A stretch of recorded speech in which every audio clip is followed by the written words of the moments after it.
നമ്മൾ ചെയ്യുന്ന അറിഞ്ഞോ അറിയാതെയോ ഉള്ള എല്ലാ കർമ്മങ്ങളും, ചിന്തകൾ പോലും ഈശ്വരൻ, പ്രകൃതി റെക്കോർഡ് ചെയ്യുന്നുണ്ട്. അതിനനുസരിച്ചാണ് അടുത്ത ജന്മം വരിക. അപ്പൊ ഈ ഒരു അടുത്ത ജന്മം എന്നൊരു തിയറി ഹിന്ദു മതത്തിൻ്റെതാണ്, കർമ്മഫല സിദ്ധാന്തം. അപ്പൊ എന്തുകൊണ്ട് ഒരു കുട്ടി അന്ധനായി ജനിക്കുന്നു? പരമകാരുണികനായ ഒരു ഈശ്വരനാണ് അവനെ ഉണ്ടാക്കിയതെങ്കിൽ ഒരിക്കലും ഒരു കുഞ്ഞിനെ അന്ധനായി ഭൂമിയിലേക്ക് തള്ളിവിടില്ല. വിടില്ല. വികലാംഗനായി വിടുമോ? ഇല്ല.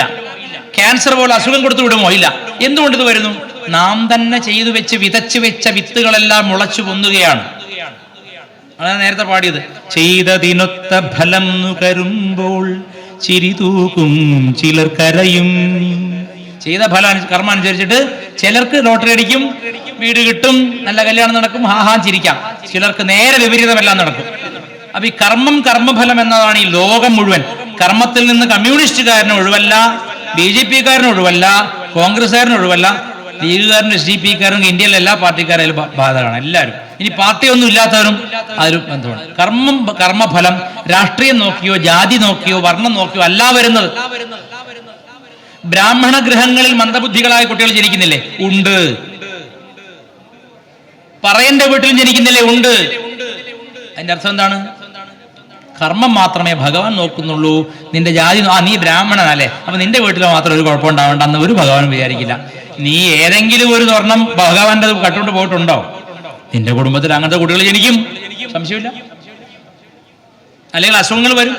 അത് ബ്രാഹ്മണനെന്നോ ക്ഷത്രിയനെന്നോ വൈശ്യനെന്നോ ശൂദ്രനെന്നോ വർണ്ണം നോക്കിയല്ല ഭഗവാൻ കർമ്മഫലം കൊടുക്കുന്നത്, കർമ്മം നോക്കി മാത്രമാണ്. അപ്പൊ കർമ്മത്തിൽ എന്താണ് വേണ്ടത്? വിവേകം വേണം. ചെയ്യുന്ന കർമ്മത്തിൽ വിവേകം വേണം. ഞാൻ ഈ ചെയ്യുന്ന കർമ്മം എനിക്കോ മറ്റുള്ളവർക്കോ ഹാനികരമാണോ എന്ന് സ്വയം ചിന്തിച്ചു മാത്രമേ ഓരോ കർമ്മവും ചെയ്യാവൂ. വടകരയില് എപ്പോൾ നിർത്തണം എന്നൊന്നും എനിക്ക് അറിഞ്ഞൂടാ. ഇവിടെ പ്രത്യേകിച്ച് ഒരു സ്റ്റേജ് ആയിട്ടൊന്നും ഇല്ലാത്തതുകൊണ്ട് ആരും അധ്യക്ഷനൊന്നും പറയാനില്ലെങ്കിൽ ഞാൻ 7:30 വരെ പറഞ്ഞു നോക്കാം.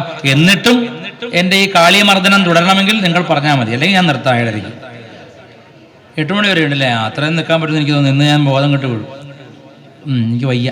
അപ്പോൾ ഞാൻ എന്താ പറഞ്ഞേ? അവസാനം പറഞ്ഞെന്താ പറഞ്ഞേ? വടകര നല്ല ആളാ, നമ്മൾ നല്ല ഹിന്ദുവാ, പ്രഭാഷണം ശ്രദ്ധിക്കുന്ന ആളാ. ഈ കോട്ടയത്തൊക്കെ ഒരു ചൊല്ലുണ്ട്, ഒരു പ്രഭാഷണമോ മറ്റോ നടക്കുന്നുണ്ട്, കേട്ട് കളയാന്ന്. അതൊന്നും മനസ്സിൽ വെക്കണ്ട, കളയാന്ന്. അങ്ങനെയല്ല, പുള്ളി കേട്ടോണ്ടിരിക്കുന്ന ആളാണ്. ശരി, വെരി ഗുഡ്. അതായത് വടകരയില് ഒരു സ്ത്രീയും മകനും, ഭർത്താവ് മരിച്ചുപോയി. ഇത് നടന്ന കഥയാണ്. ആ സ്ത്രീക്ക് ഒറ്റ കണ്ണേ ഉള്ളൂ. കുഞ്ഞ് ജനിച്ച മുതലേ ഒറ്റ കണ്ണേ ഉള്ളൂ. ഇത് മനോരമയിൽ അന്ന് ശ്രീ എന്ന് പറഞ്ഞിട്ട് ചെറിയ ടാബ്ലോഡ് വരുമായിരുന്നു. അതിലെഴുതി ഞാൻ വായിച്ചാണ്. ഞാനായിട്ട് കേട്ട കഥയല്ല, വായിച്ചതാണ്. അപ്പൊ അതിൽ ആ സ്ത്രീക്ക് ഒറ്റ കണ്ണേ ഉള്ളൂ. അപ്പൊ അതിങ്ങനെ എപ്പോഴും പണ്ടത്തെ വില്ലന്മാരെ കൂട്ടും മറച്ചിട്ടിട്ട് നടക്കുന്നത്, ഒരു കെട്ട് കെട്ടിയിട്ട് ഒരു കറുത്ത തുണികൊണ്ട് മറച്ചിട്ടാണ് ഒരു കണ്ണേ ഉള്ളവർക്ക്. അപ്പോൾ മകൻ കുറച്ചടുത്തുള്ള സ്കൂളിലാണ് പഠിക്കുന്നത്. LP സ്കൂളിൽ പഠിക്കുന്ന സമയത്ത് ഈ മകൻ പറഞ്ഞ കാര്യങ്ങളാണ് ഇതിനായിട്ട് വന്നിരിക്കുന്നത്. വടകരയിൽ നടന്ന കാര്യമാണ്. അപ്പോൾ എല്ലാ ദിവസവും ഉച്ചയ്ക്ക് വീട്ടിൽ നിന്ന് ഊണ് കൊണ്ട് കൊടുക്കാൻ പോകും അമ്മ സ്കൂളിലേക്ക്. അപ്പൊ സ്കൂളിലേക്ക് പോകുമ്പോൾ മകൻ എന്ത് ചെയ്യുന്നു വെച്ചാൽ സ്കൂളിന്റെ ഗേറ്റിന്റെ പുറത്ത് വന്ന് കാത്തു നിൽക്കും, അമ്മ സ്കൂളിന്റെ അകത്തേക്ക് കടക്കാതിരിക്കാൻ. എന്നിട്ട് അവിടുന്ന് പാത്രം വാങ്ങിയിട്ട് പോയി കഴിച്ചിട്ട് വൈകുന്നേരം വീട്ടിൽ കൊണ്ടുപോകും.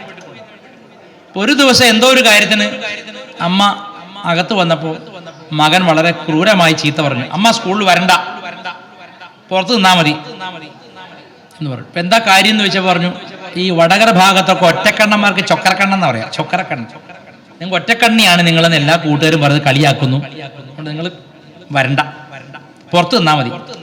അമ്മയാണ് ഹൃദയം പറിച്ചു കൊടുക്കാൻ തയ്യാറുള്ള അമ്മമാരായിരുന്നു അന്നുണ്ടായിരുന്നത്. ഇന്ന് വേറൊരു കുറച്ചുകൂടി തൊഴിലുകൾ പിള്ളേരെ കണ്ടാൽ ഈ കൊച്ചിനെ അടുത്ത് കല്ലിലടിച്ചിട്ട് പോകുന്ന കുട്ടികളാണ് അമ്മമാരാവുന്നത്. ആ വ്യത്യാസമുണ്ട്, പഴയ കഥയാണ്. അപ്പോ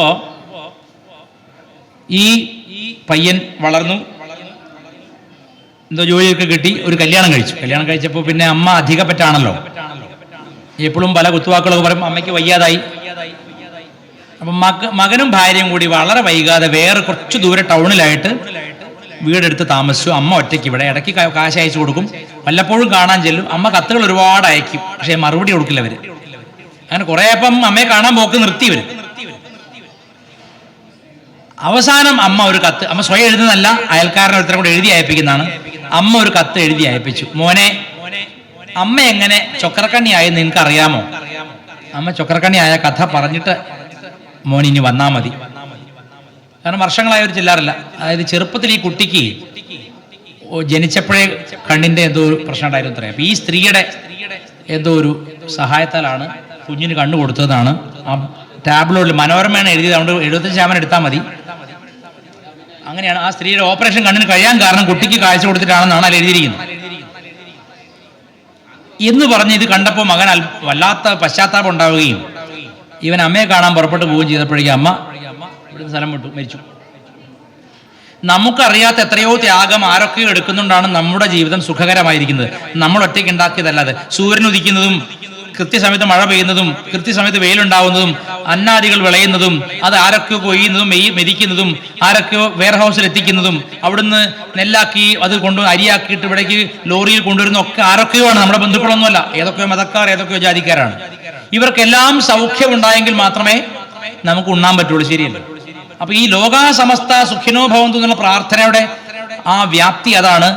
നാം ഒറ്റയ്ക്കല്ല ഈ ലോകത്ത് സുഖിക്കുന്നത്. നാം സുഖിക്കുന്നതിന് കാരണം ഒരു 10,000 പേരും 10,000 കിളികളും 10,000 മൃഗങ്ങളും ഒക്കെ ആയിരിക്കും. അപ്പൊ എല്ലാറ്റിനോടും നന്ദിയുള്ള ഭാവം, എല്ലാറ്റിനോടും കൃതജ്ഞതയുള്ള ഭാവം സൃഷ്ടിക്കാനാണ് നമ്മൾ ആദ്യം പഠിക്കേണ്ടത്. അത് ഭക്തിയുടെ ഉന്നത ഭാവമാണ്. നമ്മൾ ഹിന്ദുക്കൾക്ക് ഒരു പ്രത്യേകത ഉണ്ടല്ലോ. ഒരു കുപ്പി നിലത്ത് വീണാൽ തൊട്ട് വന്നിച്ചിട്ടേ എടുക്കുകയുള്ളൂ. ഒരു പുസ്തകം നിലത്ത് വീണാൽ തൊട്ട്. എന്തുകൊണ്ടാണ്? എല്ലാറ്റിലും ഒരു ഡിവിനിറ്റി, എല്ലാറ്റിലും ഒരു ദിവ്യത നമ്മൾ കാണുന്നുണ്ട്. നമ്മളിപ്പോൾ അനുഭവിക്കുന്ന എല്ലാ കർമ്മങ്ങളുടെയും ഫലത്തിന്റെയും കാരണം നമ്മുടെ കർമ്മങ്ങൾ തന്നെയാണ്. അത് തിരുത്താതെ ആയിരക്കണക്കിന് പൂജ ചെയ്തുകൊണ്ടൊന്നും ചിലപ്പം ഫലം ഉണ്ടായിക്കോണമെന്നില്ല. അത് വളരെ പ്രധാനപ്പെട്ട കാര്യമാണ്. അല്ലാതൊന്നും പെട്ടെന്നൊന്നും നമുക്ക് രക്ഷ കിട്ടില്ല. ചിലർ എന്നോടൊന്ന് പറയാനേ, ദിവസേന ഒരുപാട് പേര് വിളിക്കും, സാറേ ഞങ്ങളുടെ വീട്ടിൽ ദുരിതമാണ്, ഇങ്ങനെയാണ് അങ്ങനെയാണ്. അപ്പൊ ഞാൻ അതിന്റെ മൂല കാരണം അവരോട് തന്നെ ചിന്തിക്കാൻ പറയും. എവിടെയോ നടന്നിട്ടുള്ള പൂർവികർ ചെയ്തതോ നമ്മൾ തന്നെ പൂർവ്വകർമ്മം ചെയ്തതോ ആയിട്ടുള്ള പല പല അബദ്ധങ്ങൾ ഉണ്ടാവാം. ഒരു മനസ്സ് വേദനിപ്പിച്ചാൽ മതി ചിലപ്പോൾ ഒരു കുടുംബം ഇല്ലാതാവാൻ. ഒരു പാഞ്ചാലി, ഒരു സ്ത്രീയുടെ വസ്ത്രാക്ഷേപത്തിന് മുതിർന്നത് കൊണ്ടാണ് രാജ്യം ഭരിക്കേണ്ടിയിരുന്നവൻ തുടയിൽ എല്ലുപൊട്ടി ഇറച്ചി പുറത്തേക്ക് ചാടി കൈ പൊട്ടി കഴുകന്മാർ പറന്നെടുക്കുമ്പോൾ അതിനെ ആട്ടിക്കൊണ്ട് കരഞ്ഞുകൊണ്ട് യുദ്ധഭൂമിയിൽ ദുര്യോധനൻ കിടക്കേണ്ടി വന്നത് ഒരു സ്ത്രീയുടെ കണ്ണീര് കാരണമാണ്. ദുര്യോധന ശാരീരിക പിടിച്ചപ്പോഴേ തുടക്കടി കിട്ടിയില്ല. കർമ്മവും കർമ്മഫലവും ഒരേ സമയത്തല്ല നടക്കുന്നത്. അങ്ങനെ കർമ്മവും കർമ്മഫലവും ഒരേ സമയത്താണ് നടക്കുന്നതെങ്കിൽ ആരും തെറ്റ് ചെയ്യില്ല. നമ്മുടെ അയ്യപ്പന്റെ കട്ടളപ്പാളിങ്ങനെ തൊടുമ്പളേക്ക് ഷോക്ക് അടിച്ചിരുന്നെങ്കിലേ എടുക്കുമായിരുന്നോ?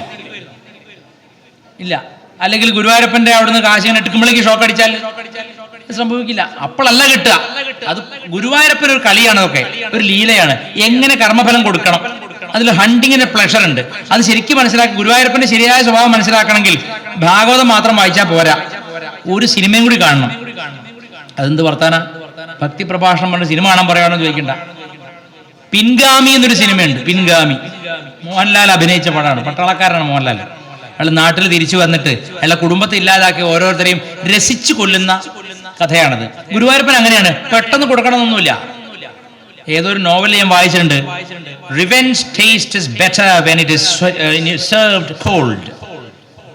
നിങ്ങൾ പ്രതികാരം മധുരതരമാവുന്നത് ശത്രു മറന്നിരിക്കുമ്പോൾ പ്രതികാരം ചെയ്യുമ്പോഴാണ്. ശത്രു ചെയ്ത കർമ്മം മറന്നിട്ട് ഇങ്ങനെ ഇരിക്കുമ്പോഴാണ് പ്രതികാരം ചെയ്യേണ്ടതെന്നാണ്. അതൊരു ഇംഗ്ലീഷ് നോവൽ ഞാൻ വായിച്ചാണ്. സിനിമയിൽ മോഹൻലാൽ ഓരോരുത്തരെയായിട്ട് പിടിച്ച് കൊല്ലുന്നുണ്ട്, രസിച്ച് കൊല്ലുന്നുണ്ട്, കുളത്തിനുള്ളിൽ മുക്കി കൊല്ലുക. ആ രീതിയിലാണ് ഗുരുവായൂരപ്പന്റെ പരിപാടി. നിങ്ങളങ്ങോട്ട് തെറ്റ് ചെയ്യുമ്പോഴേ ഗുരുവായൂരപ്പൻ കല്ലെടുത്തെറിയൊന്നുമില്ല. അപ്പോ നിങ്ങളെ ഒന്ന് കളിക്കാൻ വിട്ടിട്ട് എത്രത്തോളം കളിക്കുന്നു നോക്കിയിട്ട് നിങ്ങളുടെ നുണകളെല്ലാം വിശ്വസിച്ചു എന്ന മട്ടിൽ തലയാട്ടിയിട്ട് മെല്ലെ മെല്ലെ ഇഞ്ചിഞ്ചായിട്ട് ശരിപ്പെടുത്തും. അത് ഭഗവാൻ അറിയാം. അതുകൊണ്ട് തെറ്റ് ചെയ്തവരാരും ഞാൻ മാത്രമേ അറിഞ്ഞുള്ളൂ നാരായണ എന്ന് പറഞ്ഞിരിക്കേണ്ട. നാരായണൻ അറിഞ്ഞാൽ മതി, ലോകം മുഴുവൻ അറിഞ്ഞവരെയായി.